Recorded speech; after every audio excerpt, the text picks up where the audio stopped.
And welcome back to another episode of Motivate with Coach Camp. I, of course, am your host, Coach Camp. We are down here in the vivaciously victorious studios of SRP with Mr. Derek Michaud. All right, listen, whenever I don't even know where to start with this, but it's just whenever I go from one week to the next and I continue to be amazed, at some point I've got to say, I'm got to quit just being amazed and say, this is what's supposed to happen. I have no doubt that this is having an impact across all of the world, particularly in America. And how do I know this? Because people continue to come across this and they reach out to me and they share their personal stories with me and they've been very vulnerable. And I'm not even looking for some stuff. And then it finds me and I'm said, wow, that's incredible. And they say, hey, I don't mind sharing that. And I'm like, oh my God. So I'm always blown away by that. I never want you guys out there that watch every single week and think that I take any of this for granted. That is an absolute no, I do not. This week's guest is pretty awesome. She reached out to me. She came across the podcast and she shared some of her story with me. And I was like, you know, if you're willing to come on, I definitely know that the world needs to hear your message. I know that you're going to connect with people and this is going to be something that I'm going to grow from myself. So this week's guest is Miss Beth Fox. She is a licensed counselor in Mississippi for soul shine counseling and wellness.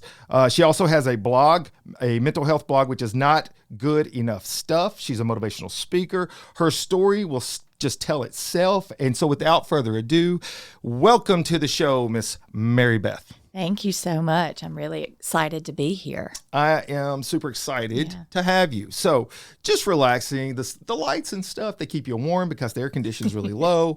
Let's just start out with some simple things. Yeah. So tell me a little bit about where you're from, family, stuff like that. Yeah.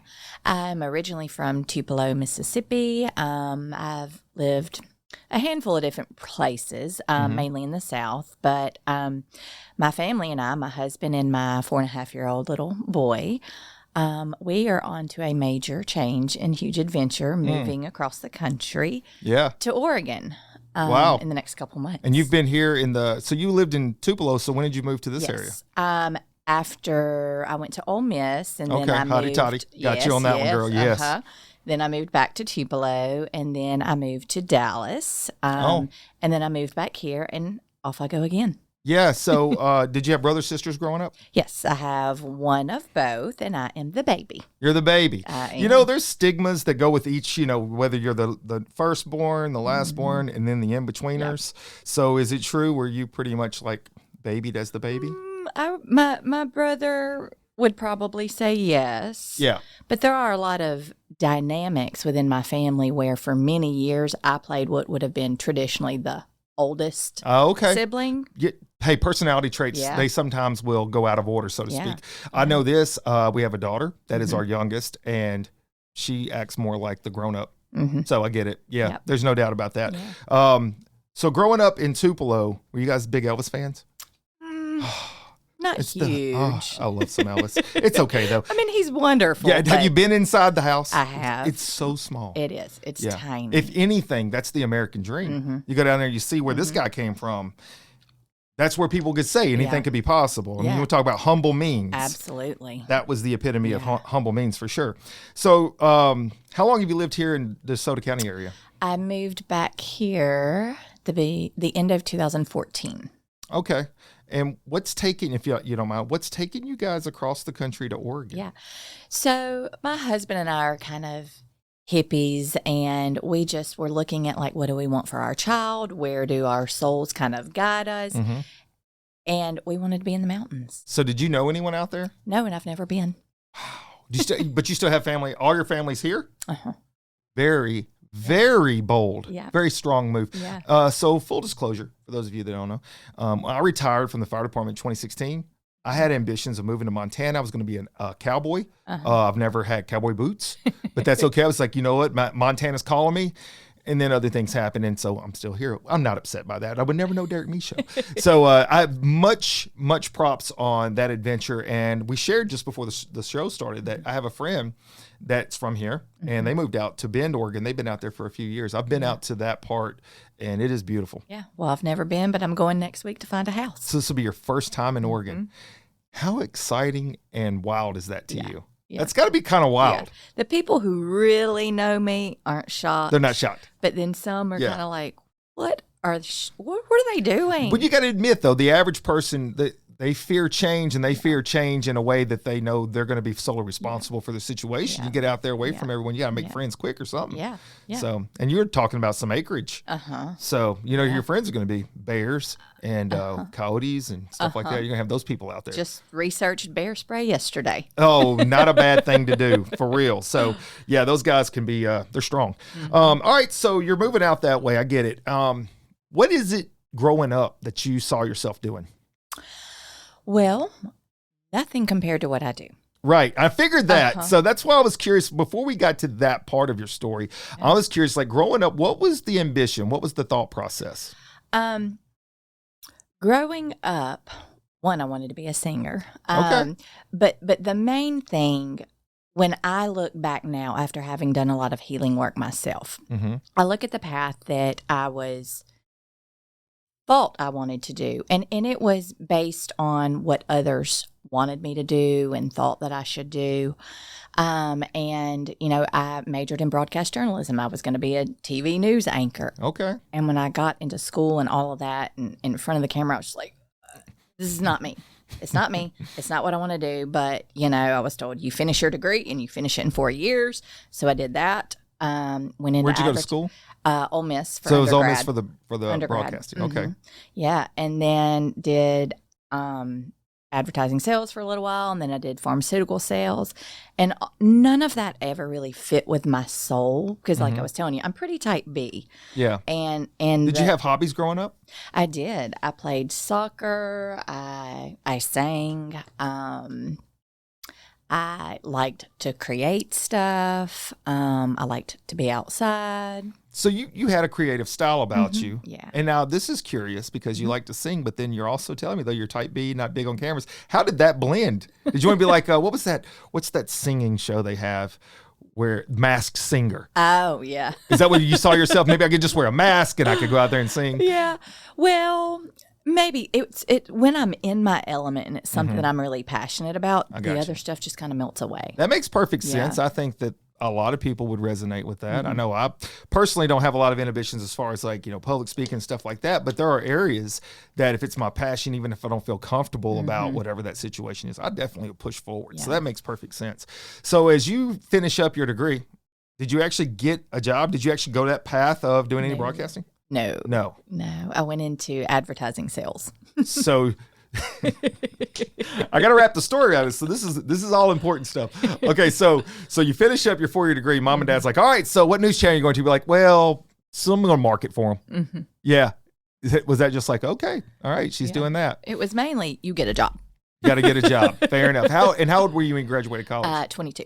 So you're still real young at that point. I mean, look, I say this to my students. I teach, I don't know if you knew this. So I'm a professor at college, and I tell my students all the time, they'll be 24, 25 years old, and they don't really feel like that they've got traction in the world yet. Yeah. And it's so hard for them to see in their mind. They're still so young. Yeah. And it's okay to not have it figured out yet. The idea is you keep trying to figure out what is your path, what is your passion, because it'll come to you if you just keep trying some stuff. Yeah.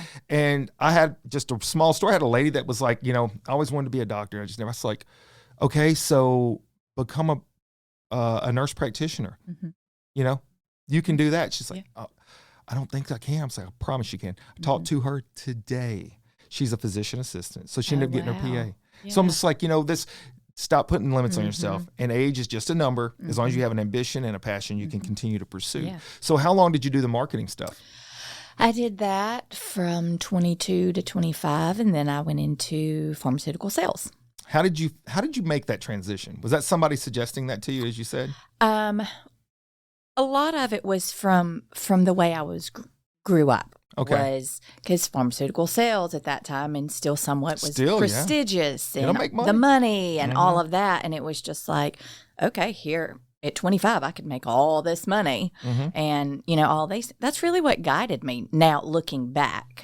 I think it guides a lot of young people. That's not taboo. Yeah. You want to have the idea that whatever it is you're studying or practicing, that it's going to have a payday for you. And, You'll be able to sustain your life. All of that's important. So that's not something to throw away or think that's a bad idea. But at the same time, you are hitting back to the fact that if it's not your true calling, it's still going to be, it's a job. Yeah. That's the easiest way to say it. So you found that this was a job. And how long was it that you before you said, all right, I've got to find something different? Or is that the moment where there was a change that came to you? Okay, so that's where I'm trying. So I didn't want to like jump too far ahead, but I wanted to build up to what path you were on, what you were doing, why you were doing it, and how that was molding the person that you were. Yeah. And so it sounds like, though, that you were making okay money probably. You're in a good path, but you just weren't happy. You didn't feel fulfilled. At that time, were you married? No. So single girl with a job in pharmaceutical sales. Yeah. Yeah, you had to be on top of the world a little bit, even though you probably, you're saying you weren't exactly happy with the job, but you're still great. From the outside looking in, people would have been envious and looked like I had it all. But underneath, what I hid so well was I was depressed. I hated it. I knew I needed to change something. I didn't know how, because how could I still make all this money? And I felt stuck. And did you express any of that to your parents? No. Friends? My close friends knew. Yeah. I asked that because, so this is just kind of my perspective on it. It's not necessarily everyone's take on this, but my perspective is when you start voicing that, you start feeling that more. And when you keep it bottled up inside, you may not, and you being the therapist, you're going to be able to, you'll be like, he's wrong, y'all. And that's fine. It wouldn't be the first time. My wife's like, he's wrong every day, all the time. Just ask me. So my thought on it was always this: when you start voicing it, it starts to become real to you. And then now all of a sudden you can start to feel like you can address whatever that thing is. Because when I've had problems in my life, and we all have them, and I find myself keeping it bottled up, it's just like, I'm a retired paramedic, so forgive the analogy. It's like a festering, infected boil that just continues to build pressure and pain. And until that thing erupts, again, graphic, I get it, paramedic. But until that happens, there's no relief. No. So you got to vent that. And so that's why I'm wondering if you were actually voicing it. So it sounds like you were kind of keeping it on the down low. That tells me then that it was building. Absolutely. And something was going to have to give at some point. The dam's going to break somewhere at some time. And it did. And it did. Now, because I don't want to jump too far down your story. Yeah. Are we pretty much on point to where you were in your life at the time you had an altering life event take place? Yeah. All right. So share with my listeners, if you will, this moment that takes place. And you're in a point in your life where you're feeling like things have to change. Things need to be different. Things need to be better. You're not happy where you are. And then something changes that for you. Yeah. So I had played hooky for work that day because I was so depressed, couldn't get off the couch. Talked to a friend, finally thought, okay, I'm going to get up and I'm going to go to the gym. I need movement. I need to get up. And how old were you at this time? I was 25. Okay. Wait, 28, excuse me, 28. So I was on my way to the gym when I got hit head on by a drunk driver. What time of day was this? About 5:15. PM or AM? PM. Okay. Wow. Yeah, he was 76 years old. And I had, you having been a paramedic would get this. The main injury I had was subluxation of C1 and C2, which for lucky to be alive. Yeah. Lucky to be alive. Those who don't know, that's called the hangman's death. The injury that happens when somebody's hanged to kill them. So I obviously was in the hospital. I was told that I was paralyzed from the neck down, and that it was permanent. Wow. I was written up as psychotic in my medical records because I argued with the doctors. After the injury? How soon after the injury was this? Because it would few hours. That makes no sense to me. A person that is in such a life-altering accident expected to be lucid in any form makes no sense. Yeah. So they come in, and how soon after the accident do you find yourself at least awake enough to understand what's going on or what has happened? Yeah. Or do you remember the wreck? Every bit of it. Oh. Every bit of it. I even remember because I called on the emergency room doctors for my job, so they knew me. And I remember making a joke, "You're wrong.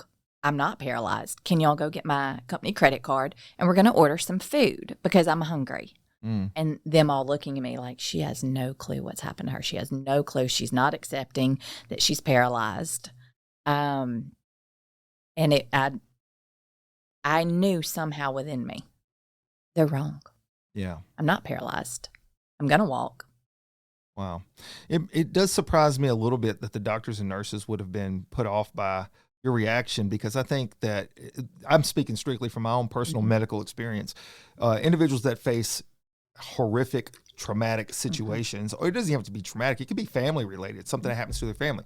Denial's one of the very first emotions that stirs up. So that would be commonplace for me. If I heard a person saying that and I've said, this is what's happened, this is their situation, they're pushing back, I totally get that. That makes sense to me.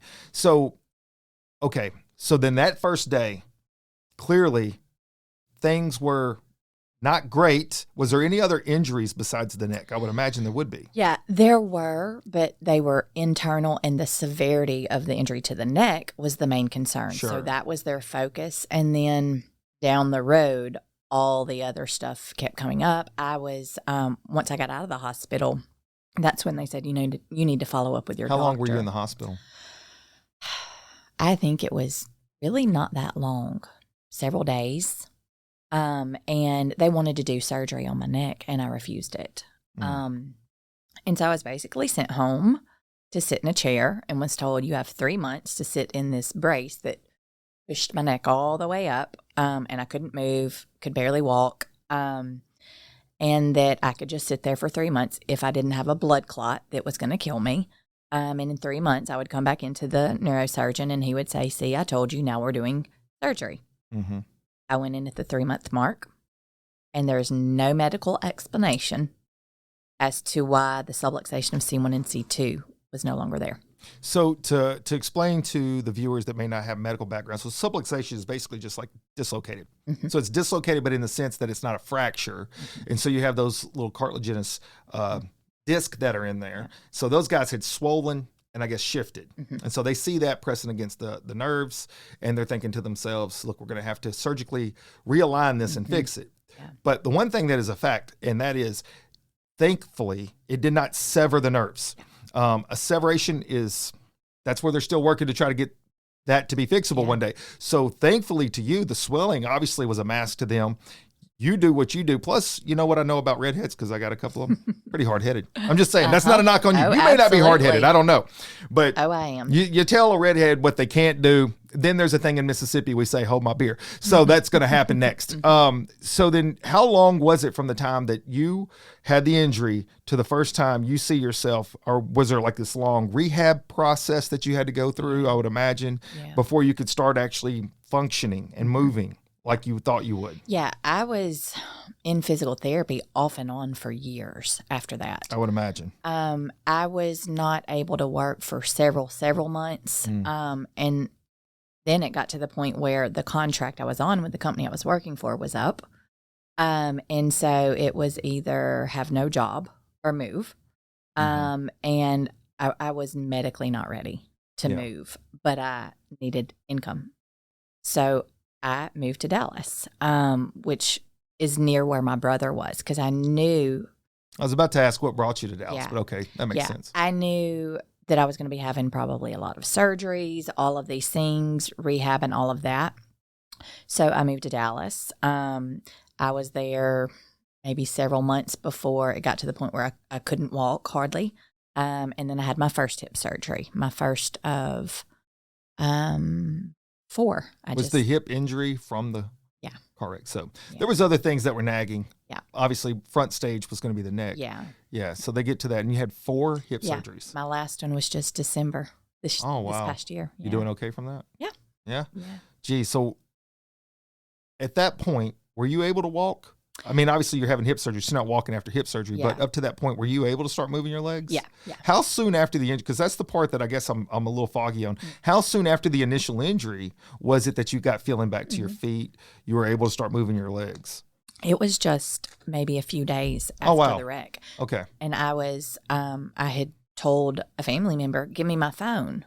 And she was just looking at me like she's crazy. She doesn't know that she can't move her arm. She can't.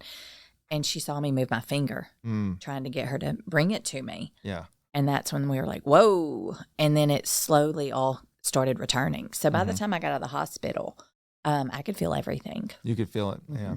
And so what other injuries besides the hip? Did you have other surgeries? No other surgeries, just the 4 hip surgeries, but I had a lot of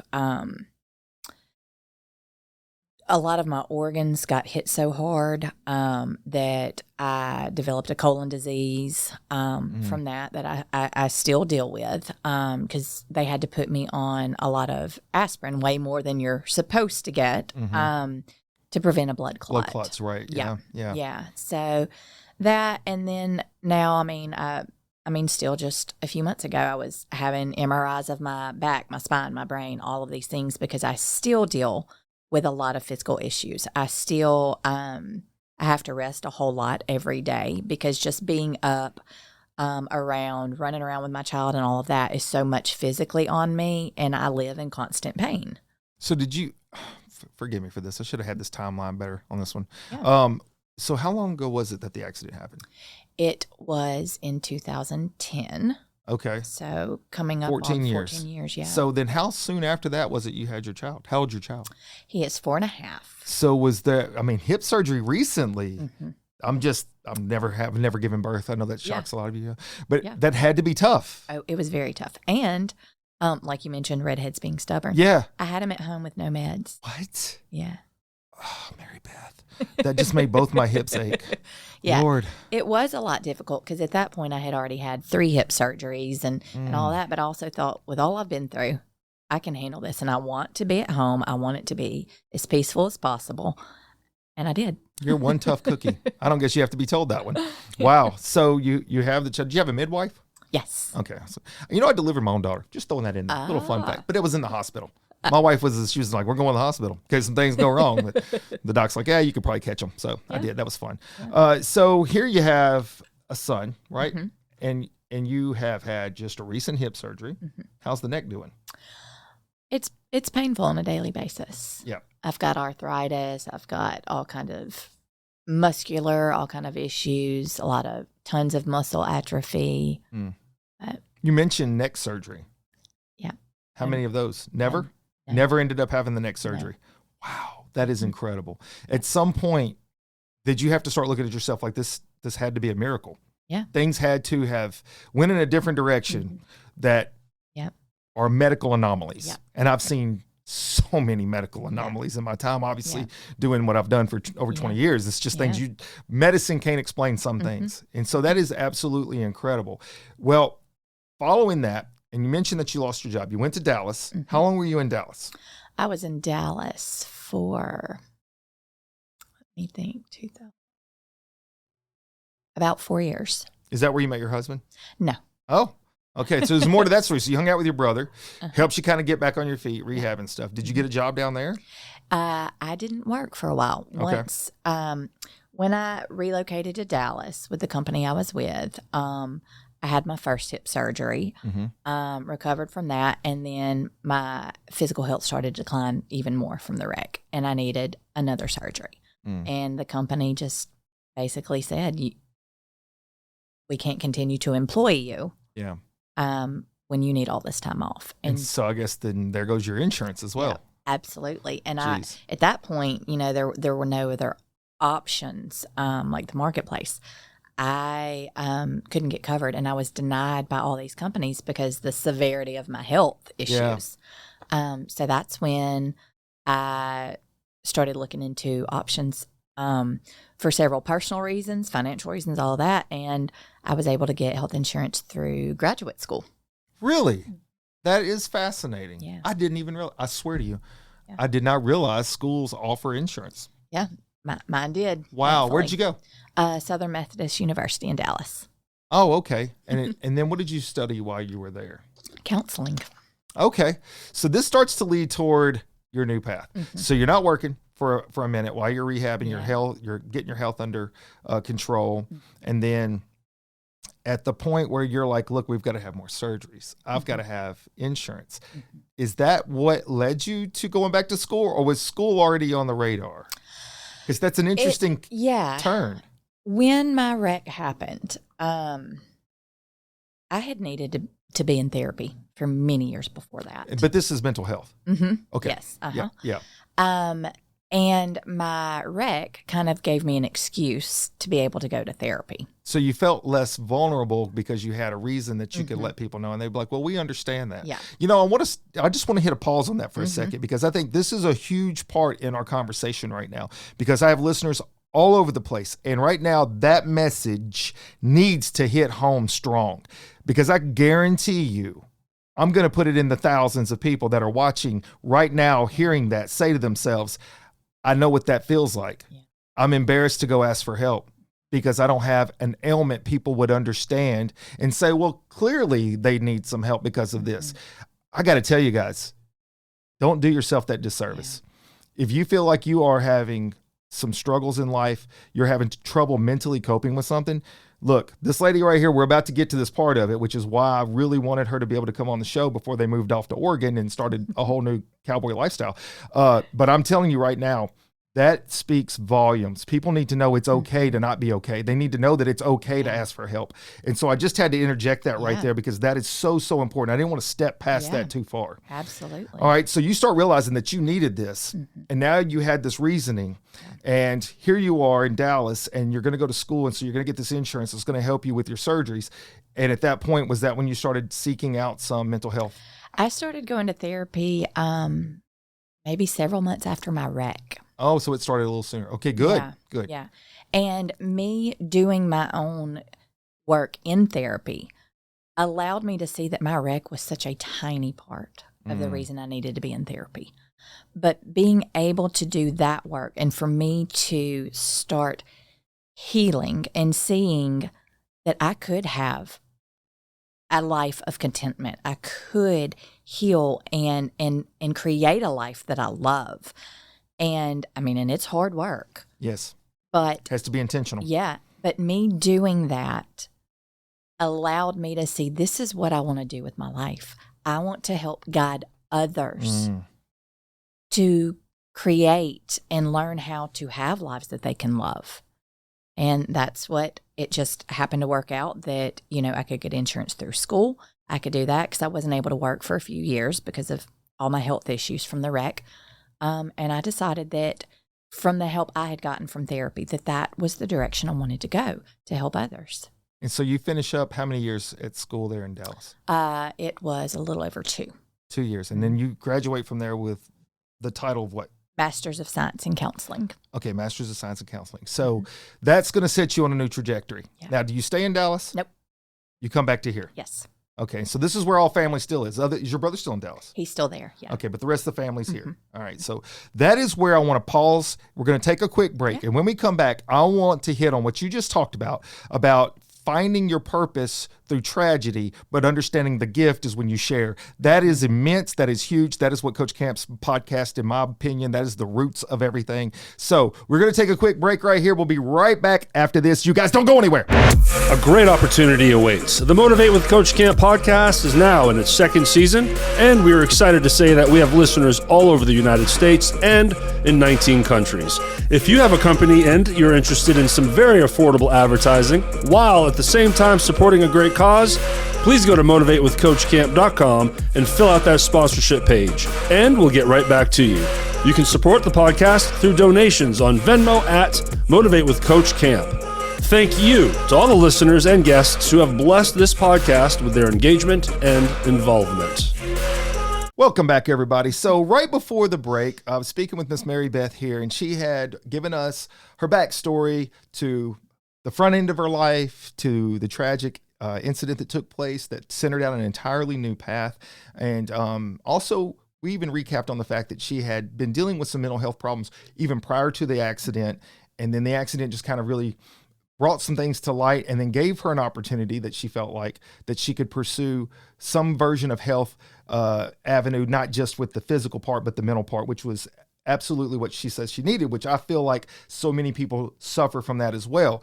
Now, the other part that you mentioned right before we went to break that I think is so important was that during this time, when you realize what your passion was going to be going toward, because you realize the benefit you were getting from people helping you, going through the therapy, realizing that there could be a better tomorrow. And sometimes when you're stuck in your own mind about how bad things are, it's so hard to see that next step forward. You feel like it's impossible, but then you get somebody in your life that gives you those tools and you realize, hey, I want to do that for other people. That's the thing I want to make sure that we hit on as we move forward here is at times in our life, This is not like Coach Camp's saying some kind of profound thing here. There are going to be times in our life that life is just not fair. It's not fair. It's not supposed to be fair because that's what's called life. It's not going to be fair. Now, the question is going to be, what are you going to do with those moments when they're not fair? Are you going to be the victim? Are you going to allow that to dictate the rest of your life and write all the rest of the chapters? Or are you going to take that and you're going to use that to write amazing chapters, not just in your life and in your book, but in other people's lives? The purpose so often in our struggle is that we gain tools that we can share with others. And if we hadn't gone down those roads, we would not have those tools in our arsenal.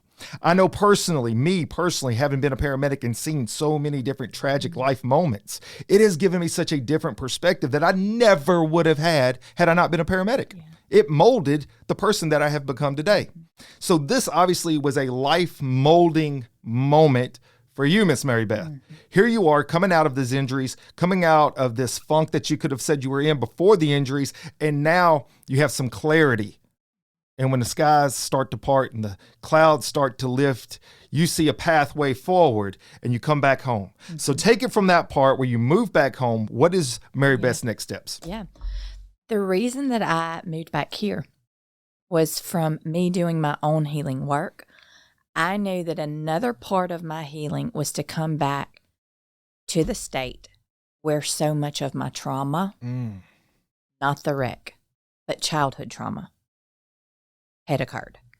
And for me to do my own healing, I needed to be here to do that. Mm-hmm. And I also, the kind of therapy that I do with my patients is a lot different for this area, in most places.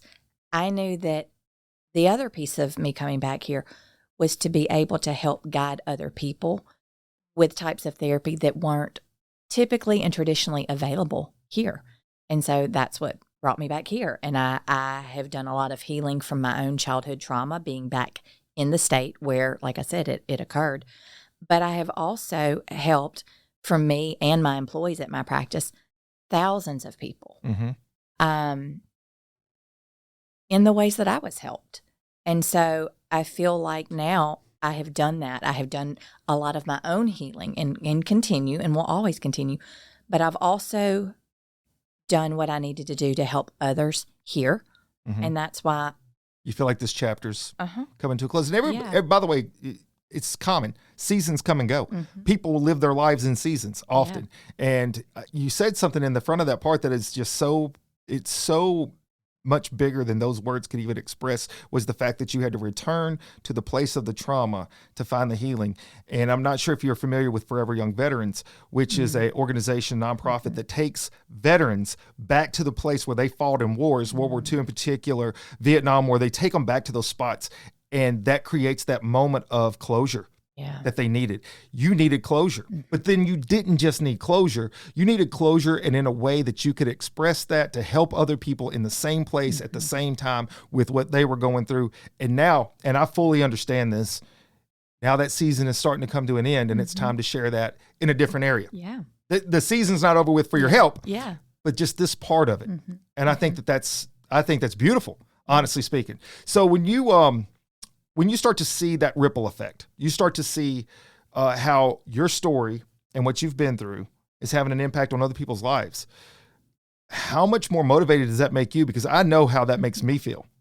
Yeah. And that just like inspires you to go next level. You know that there's no stopping now, right? Yeah. And so when you're looking at that, you're seeing the impact you're having. What is that doing for you? I mean, like your family's just got to be like, this is going to be amazing. Well, the family who is in my life, as I mentioned, childhood trauma. Mm-hmm. I had to set boundaries with family members a lot are not in my family in my life. Mm-hmm. But what it has done was a couple years ago, I needed to be able to reach a larger audience like, you do with your podcast. And I didn't know how to do it. And that's a big piece of us moving, is that there are going to be more opportunities there for me to do more motivational speaking, for me to reach more people with my blog. And I'm still going to do some therapy, telehealth, but I want a larger audience, not because of, all these people can hear me or any of that, but because I know the messages that I have and the things that I can help guide people in can help thousands of people. And so that's kind of been what the shift has been. Part of this move is somewhat of a career move also, for me to be able to help as many people as I possibly can who were in places like me, who had childhood trauma, who, it was ignored and dismissed, and still to this day follows them in everything that they do. So it's more so about me being able to reach as many people as I possibly can. Sure. And your family being your husband, my husband, kid, they got to be proud, right? Yeah. Proud of mom, doing the things that she's supposed to be doing. Because I feel like there's a path that people go on, and that starts to build the person they're supposed to be. That's not always the path they're supposed to stay on. Right. And all of those things play a role. Look, I worked at Mega Market, a place that you push baskets in from outside. I'm so thankful I had that job at 15 years old. That built structure in my life I wouldn't have had otherwise. So everything does build to the person that you become. And you speaking to the fact of needing that platform, and it's not about Mary Beth. It's about what you want to be able to share with others for whoever needs that message. Yeah. I think that's one of the things that I fought myself with. I'm not sure if you saw my podcast, not this past Monday, but the one before, where I talked about imposter syndrome. And imposter syndrome, I think, hits everybody at some point in time. I don't care how confident you are about something. You're going to have those self-doubt. You're going to have those moments where you feel like you don't equal up. And for me, it's not about me. So this podcast and my speaking platform was never going to be about Chris Camp. He's great. It was always going to be about, if I have something to offer you to help you get along or be better, I want to give you that. I don't want to keep it to myself. So I get what you're saying. And sometimes it's really hard to articulate that to people, of why it's important that you build. And I just want to use quotes on this, but it's your audience. And your audience doesn't have to be 1 million. Your audience may be 5. That's fine. But the point is, if you have something that you feel like others are benefiting from, you've seen it happen, like I have with this. Of course, I want to have 2 million followers. Of course I do. But it has never been about 2 million followers, so I feel like I'm important. It's not that at all. It's that the messages that I'm sharing, people like yourself, are going to hit a portion of the population. I said this on one of my very first podcasts. I said, I'm going to have a message every week that's going to hit for somebody. It's not always going to hit for everybody, but tune in next week, because it might be the one that's for you. And it's so true in life. We can't get caught up in the idea that we have to be people pleasers. That's not real. You're not going to make everybody happy. That's just not real. But what we should always have at the center of our soul is trying to make a positive difference in someone else. And when you have the right approach and you have the right intent in your heart, that message will come through. And for those that need it, they will be there at the time that they need it. That's the purpose. That's the circle. So you're looking at moving out there with your family. What's the first thing you do when you get to Oregon besides buy a house? Be in the mountains, just see the mountains. And the stress of all that I've been doing, which has been great and beneficial the last several years of being here, that's going to melt away, because I'm no longer going to be managing these employees and all these things. So I think it's going to be just breathing easily and knowing that's where I'm supposed to be, and just being. Yeah. I mean, look, hitting reset or centering yourself, that's going to come in phases too. People need to find moments in their life that they can recapture who they are and what they're doing and why they're doing it. And you can be successful on a lot of levels. People could say that they're successful because of money. They could say they're successful because of title or job position. But in the end, let's just be honest. If we're not making the best versions of ourselves, we cannot offer the best version to others. And for you, this does sound a lot like it is the next phase of your life to do a little bit of soul searching, to do a little bit of decompressing. And I think in a lot of ways, that'll regenerate some of that individual that's already been making an impact, already been having a tremendous amount of help and health to society, and who knows where that's going to lead to, right? So what does your family think about this? Because as much as we've talked about everything else, the one thing I do know is when you have a husband/wife and kids, it's a whole family unit decision. So are they excited, nervous? What's the thought there? Yeah. My husband he's very excited, and we made the decision together. We just decided, this isn't where we want to be now. And he's been on board through all of it. Now, of course, there's all the stress of it. But he's been on board. He's excited. He knows it's going to be the best thing for me, and whatever comes next for my career, it's going to be great for him. And then our little 4.5-year-old, he is so incredibly excited. He not once has he said anything about, I don't want to move. He's already packing up his backpacks and all of this. It's an adventure. Yeah. It's an adventure. Yeah. Well, and at 4, it's kind of really a good age too, because you're not like in middle school where you have all these friends around you, and it's like, now I'm leaving all my buddies. Yeah. So it really is a good time as far as a kid's life goes. But so a couple things I wanted to touch on here. I had to write them down because at 50, I don't remember stuff like I used to. So just write it down is what I've learned. So part of what you do is, and this is what I've written down, so correct or adjust. Heart-centered. I don't have my glasses on. Hypnotherapy. Hypnotherapy. Sorry, I have bad handwriting as well, and no glasses. So tell me about that. It is allowing people to kind of go deep into their subconscious to figure out why some of their behaviors or thoughts, negative self-talk, that kind of stuff is, where that came from, helping them kind of shift into figuring out who they truly are, not based on what they've told themselves, what society told them, culture, any of these things. I don't do full-blown hypnotherapy anymore, but I do elements of it. The main focus in the work I do with my patients is allowing them to discover their true soul identity, because so many people don't have a clue who they are. Yeah. They can name their roles, a paramedic, a father, all of these different things. But if you remove those roles, who's the authentic you? Yeah. Yeah. Yeah. And so it's helping people discover that true soul identity, because once you discover your true soul identity, you cannot hate yourself. I have a thing that I say about that. It's the same vein, and that is being comfortable in your own skin. That's not new. I didn't create that comment, but that is basically what it is. You're becoming comfortable with who you are.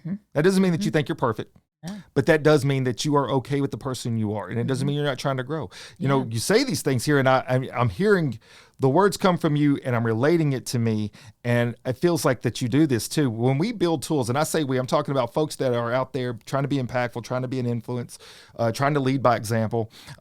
We use our own tools. I bet you do this a lot. I bet you use these things I'm going to talk about in your personal life on a regular basis. I have to coach camp all the time. I have to get in the mirror and kick my tail occasionally because I need it. And I'm like, I ain't got somebody else right now. I'm going to have to be that tough guy on myself. So you use these all the time, I'm sure. Absolutely. And, there are times where I completely lose my mind and I get angry and I don't respond well and all of these things. And that's normal. That's human. Even though I'm a therapist, Sure. I still do these things. But when you do your deep healing work and you truly know that true soul identity, what happens for you is that you start catching it sooner. And it's not you about... got tools to know how to fix it. Yeah. It's not about, you just have this completely peaceful life and everything's perfect. Well, good luck if that's your goal. It's not going to happen. Right. But it's about being able to catch it and recognize what it is for me when I respond in those ways, when I do things that aren't healthy, and saying, okay, what is it I'm missing? What is it that I need? What emotional need is there? What physical needs there? And learning how to meet it. Yeah. Yes. It's just like this. If you're using a ship as the example, sometimes we're going to get off course and you just got to right the ship.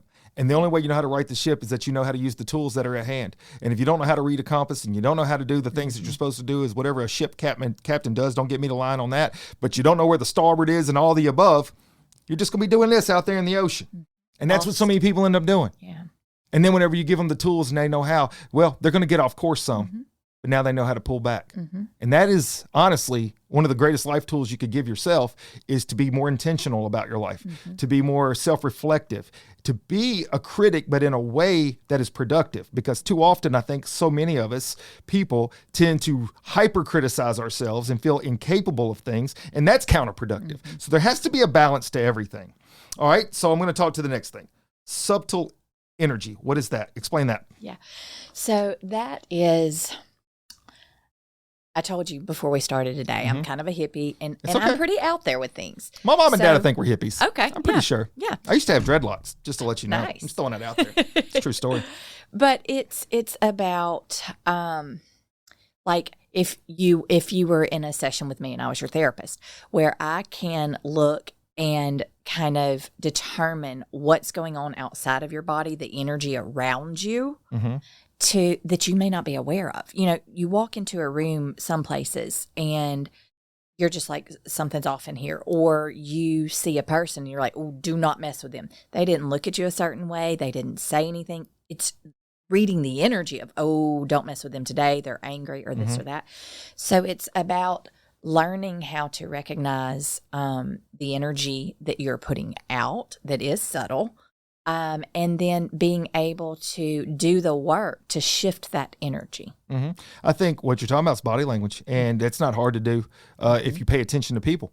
I walk into a classroom. I can look, this is one of the things that it trips out some of my students. I can walk in and almost tell who's going to be ready to do what they need to do today and who is checked out, and I haven't even said 3 words. And it's not, it's just really you paying attention to what's going on. So it makes perfect sense. All right, we're going to talk about the next one. So we got a few more. Psychodrama. Psychodrama it's a therapeutic modality of kind of recreating things that have been difficult for you in your life, for you to physically see them. Sometimes you can do it in a group where people play their roles and you have a dialogue back and forth with the person. But what it allows, it's called experiential. It allows you to experience the things again that you've been through. Visualizing. Yes. And it can be with tables representing this and that, like whatever it is, for you to see what it is, to be able to get the needs met that weren't met then, and for you to learn how to meet those needs now when you get triggered from things that happened in the past. So that is interesting. I'm trying to see how that is relatable, because as a paramedic, it feels like we've done some of that stuff with PTSD patients. I've worked with more than a handful of colleagues and stuff that have been through some traumatic events. And I am losing the term, but there's a thing with your eyes, you close them. And EMDR. Thank you. So when you get a professional in, it helps you out. I mentioned I was 50. Yes, EMDR. Yes. So that's part of some of what they do as well, which is just visualizing the scene again and going through that. And, if you've dealt with anyone that's had PTSD, which I imagine you would, may have had some of your own, sometimes it's a sound, sometimes it's a smell, and it just, right there, it takes you back to that moment, and it can shut you down. Absolutely. And so that's something that I feel like is probably similar, if I would. So 2 more things. Play therapy for children. I would guess that this is like they're using real life scenarios, and maybe they're using dolls or something to act out their whatever that is that's caused the problem for them. So it is therapy for children, little ones, usually like 4 to 8, 9, because they can't communicate what's going on in their minds. Their natural language is play. It's true. So they are in a playroom that to them doesn't look like a therapy office or anything. That truly, it's just a playroom to them. And they come in and they play out what us as adults would communicate with our words to help them heal. I got to tell you, so this is by definitely not making light of this. I am telling you what kind of redheaded child I have. My daughter's redheaded, and I've already told you she's a Spitfire. She was about 6 or 7, first or second grade. She started having the complaint of my stomach hurts every single morning. And so at first we're thinking, as my wife's a nurse practitioner, we're like, was it something she started eating? We're looking at what are we putting into her moment to see if that's the problem. Then we realize, all right, there's nothing different. And then so I started doing my own little reading on it, which is not something, they don't do a lot of psychology for paramedicine, just some, but you have to do a lot of your own self-study. And one of the number one traits of a child that's having anxieties is stomach ache. They always say they have stomach ache. So we're like, okay, so maybe she's having severe anxieties. So we start talking to teachers. Turns out she was having severe anxiety at school a lot. So we medically trained, thinking, all right, we're going to take her to a child psychologist, let them see what they could do, try to give her some tools. We're not qualified there. We take her in. She sits through a session. The lady's having her color and draw and do all the things like what you're saying. And she's like, all right, well, can you tell me about that? How does that make you feel? My daughter's like 6 or 7. I want you to understand the concept here. Handful, y'all. And so she's like, yeah, these kids here, they picked on me and stuff. And she's like, oh, okay. So afterwards, the therapist is letting us know. We walk out and we're like, well, Maddie, is there something you want to tell? She's like, no, I just told her that there's some kids messing with me because I got tired of talking to her. I'm like, oh my God. Now I know we're in trouble. We are in so much trouble with this child. It hasn't changed. She's 14. Oh, she's hell on wheels. All right. Last thing. Sorry, I just had to share it because it helps so many kids. Yeah. My kid apparently is some kind of weird unicorn thing. I don't know what's happening. This one I did not know. I know a lot of things. I wanted to look it up and I said, you know what? I don't want to act like I know all these things because I don't know this one. Bardo. That is another thing for many people that's very out there. It is an ancient Buddhism. Okay. What's the word I'm looking for? I guess tradition. But it's when somebody is dying. And it is a process I was trained in to help their soul transition from their physical body. Okay, so it's a faith belief process. Is that off? Okay, yeah. I just never heard of that one. I was like, Bardo, that sounds interesting. Yeah. So is there anything else? Because those are the ones I researched that you specialized in, and I didn't find anything else. So is that it? Well, there is one main one. All right, yeah. So of course I would miss the main one. That makes perfect sense for me. Well, I'm also in the midst of rebranding and changing names of my blog. So it's inner child therapy is the main thing that I do with my patients. And it's the main thing that I write about and speak about. And what that is, we all have this inner child inside of us. And where our emotional needs weren't met. And it's not because our parents were horrible or any of that, but most parents are never taught how to meet the emotional needs of There's children. not a manual. No. There's not a manual for that. No. And so when we have these emotional needs that aren't met as a child, then one of two things typically happens. One, we decide, well, there's something wrong with us. Like I'm really needing my mom to tell me that I'm beautiful, to tell me that, I'm good and I'm smart.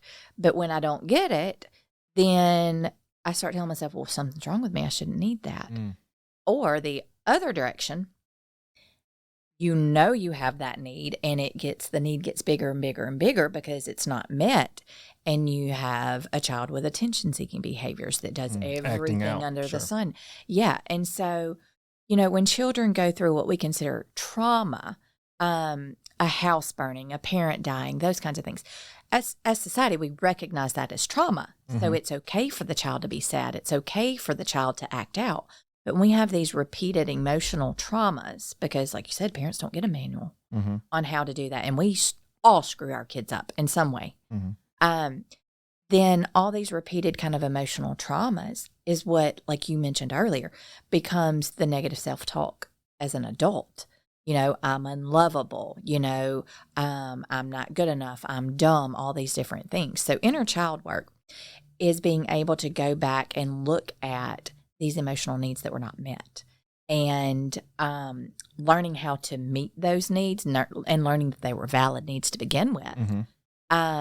And kind of going back and growing that inner child up at 4, 5, 6, whatever the age was, meeting the needs now and learning how to grow that little inner child up to a healthy adult now. This sounds a lot like you've had that breakthrough moment, because this sounds a lot like those things that you carried with you into adulthood. Absolutely. And you had no idea that's what was happening. Yeah. And then whenever you've gotten down the road and you've gotten the therapy and you're able to reflect, now you're able to put those dots together, if you will, and you see the significance and you understand that you can see that quicker. And now you can also address that properly.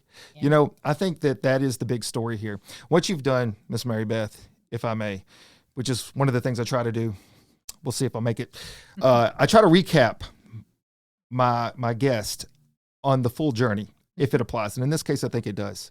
We have an individual that by most accounts would say, you didn't have a horrible life in the sense that you had opportunities. So you were able to go to school. You were able to go to college. You were able to do these things. But along the way, the nurturing that needed to be in there was, what is Mary Beth like? What is your passion? How do you get to the next part that you want to be in life? And then as you got older, you had resentment, because the resentment fell into place where you felt like you had to go these certain paths, but it wasn't the person that you were. And you were trying to appease a situation that did not exist in your own heart and soul. And then whenever the transition comes from a tragic moment and you wake up from that and you realize the stubbornness has always been here to be the person I'm supposed to be. And now this gives me an opportunity to address some problems that I've always needed to be addressed, but I felt like I couldn't. And now all of a sudden those doors open up. You find the true love that you have, which is helping others through therapy, through your trauma, through the childhood, and you bring all that together. Now you're about to go to Oregon and you're going to bless the entire Northwest with that. Did I do a decent job on a recap? Absolutely. Coach Camp, it's one of the things I try to pay attention to. With ADD, it's not always so easy, but when you have a good story, it's pretty easy. So, Miss Mary Beth, you know, we're at the end of the day here, and I appreciate so much of your message and what you're doing, and how I know that this impact is just going to continue. And the fact that you're going out there, I think it's just going to be like a renewal moment for you. You're going to find this new energy, and then we're going to move forward from there. Hopefully one day, maybe I can come out and be on your podcast that you'll have out in Oregon. Who knows? Because I do go out to Oregon some. That said, I would like for you, if you have anything, to leave something with my listeners, my viewers. What message would you leave with them? Learn who you are apart from your roles. Allow yourself to feel what you feel and question what you've been taught you're supposed to do or supposed to feel, and go to therapy. Go to therapy. You know, as a therapist, as I've said, I've gone to lots of therapy. And therapy is for everyone. There is nobody who cannot benefit for it. And if you go to therapy, make sure it's somebody who's a good fit, and be okay with it not being a good fit and continuing to find another. That's a good point. I'm going to just piggy on that for a second, because there's one thing that a guest of mine said that was going through drug rehab, and she was sent to a counselor, and the counselor was not a good fit for her. And she hit delete. And then the next person come in, and it was not a jive.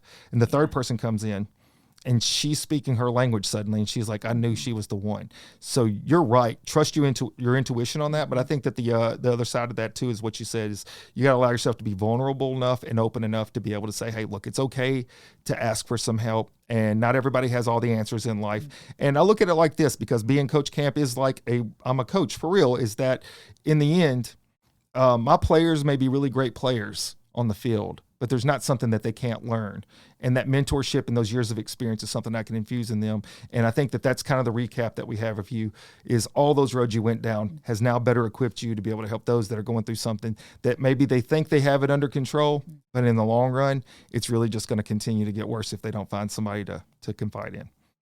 Well, thank you, Miss Mary Beth, so much for coming out today. I know that my listeners are going to get a ton from this message. I wish you nothing but the best in the world as y'all go out into the Northwest and enjoy the mountains. Thank you. And the ocean. So yes. Because you're going to be close to both. Right. Absolutely. To my listeners, thank you guys for tuning in. Look, without you guys, it's just me sometimes talking to a desk, but most of the time with a guest. And all of this stuff matters more whenever the message is heard by so many. And now you guys can go out there and you can spread that word into the community. So do me a favor. Go to my YouTube, subscribe. Go to my website, motivatewithcoachcamp.com. Follow all of my social media stuff. Continue to tune in each and every single week. And until next time, Coach Camp out. I love the chase and the hunt, and I set the pace when I'm running. I always take what I want and I always give it 100. Don't need a bank, no, I'm funded. Play the game like it's nothing. I'm always thankful for something. Don't take for granted, stay humble. Now wake up, it's time to look at the enemy.